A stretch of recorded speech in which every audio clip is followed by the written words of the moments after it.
Bonjour les élèves, j'espère que vous allez bien. Ce que vous allez entendre maintenant, c'est la section 2.2, les fonctions exponentielles.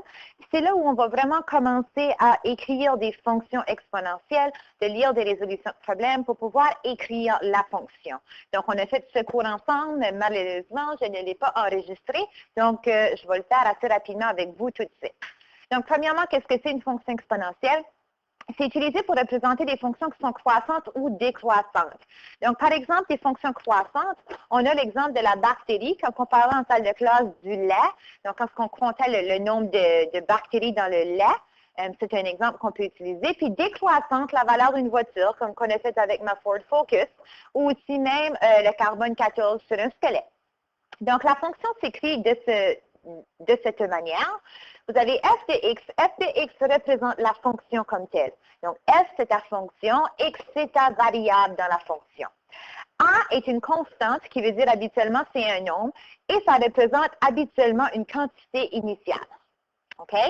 B, c'est qu'est-ce qui se passe à cette quantité-là? Est-ce qu'elle double, est-ce qu'elle triple, est-ce qu'elle diminue de moitié, etc. C'est là où on inclut qu'est-ce que ça représente.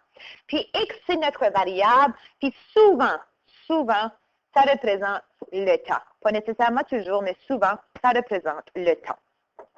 Donc, allons voir comment on peut écrire ces différentes équations exponentielles-là. L'exemple 1. Donc, on a dans une condition idéale un certain type de bactéries triple, mot-clé ici, triple, toutes les 25 R. Il y a 1000 bactéries au départ, qui veut dire la quantité initiale de bactéries, et crée une fonction exponentielle qui représente cette situation. Donc, comme qu'on a fait en classe, c'est qu'on regarde ici.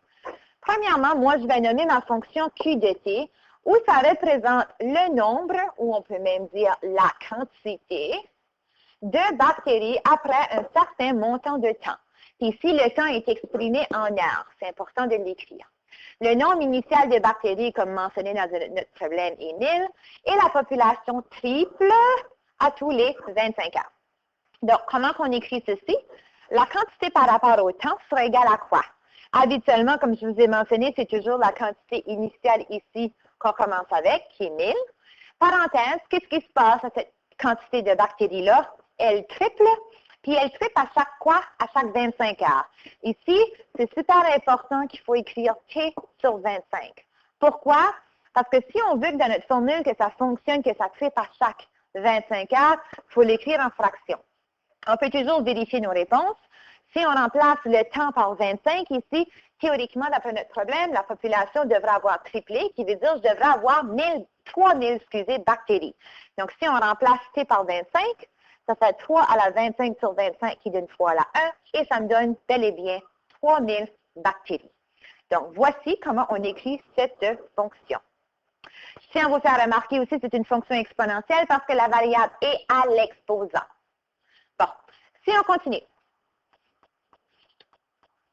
Un placement de 500 $ produit des intérêts à un taux annuel de 6 composé semestriellement. Donc, on va avoir encore une autre fois une fonction exponentielle.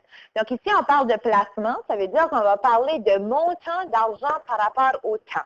Puis, en classe, on avait décidé, étant donné que c'est semestriellement, que le temps soit représenté en semestre. OK? Donc, allons voir comment on peut résoudre ce problème. Donc, si on vous rappelle de la formule de taux d'intérêt composé qu'on a vu en maths 11, ça ressemble à cela. Le C qui est le capital, c'est le montant initial, donc ça ne change pas, c'est 500 $. On fait 1 plus 0,03 parce que c'est une quantité qui augmente et 0,03 parce que c'est semestriellement. Donc, on prend notre taux annuel qui est 0,06 et on divise par 2. N représente des semestres. Donc, ici, on peut juste utiliser N comme variable. En salle de classe, on avait utilisé T, ça ne dérange pas. L'important, c'est que notre variable soit bien identifiée. Donc, ici, j'ai écrit N représente des semestres. Donc, comme on peut voir ici, on combine le 1 plus 0,03 ensemble et nous avons notre réponse. Ensuite de tout, ce qu'on regarde pour l'intensité de la lumière, l'intensité de la lumière sur la surface d'un lac baisse de 4 important par mètre en profondeur. Écrit une fonction exponentielle qui représente cette situation. Donc ici, on parle de quoi? On parle de l'intensité de la lumière par rapport à la profondeur. Donc, on va commencer avec I de P.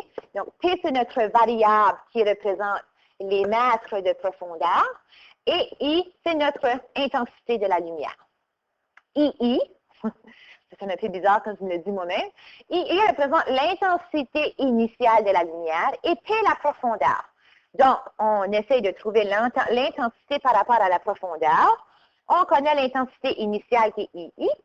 Et étant donné que ça diminue de 4 il nous reste 0,96, donc 96 de l'intensité. Par rapport à quoi? Par rapport à T, qui est à chaque mètre. Donc, voici la formule exponentielle. I de T, donc l'intensité par rapport à la profondeur est égale à l'intensité initiale fois 93 à la P qui va changer à chaque mètre. Donc, évidemment, j'ai été un petit peu plus rapidement qu'en salle de classe, mais ça vous donne quand même une idée de 3 différents problèmes où vous pouvez aller chercher vous-même la formule exponentielle ou la fonction exponentielle, je devrais dire. Donc, si vous regardez ça ce soir, pour demain, je vais avoir 13 à 23 à la page 81. Donc, à la page 81, 13 à 23, on va continuer avec ceci demain en salle de classe. Bonne soirée!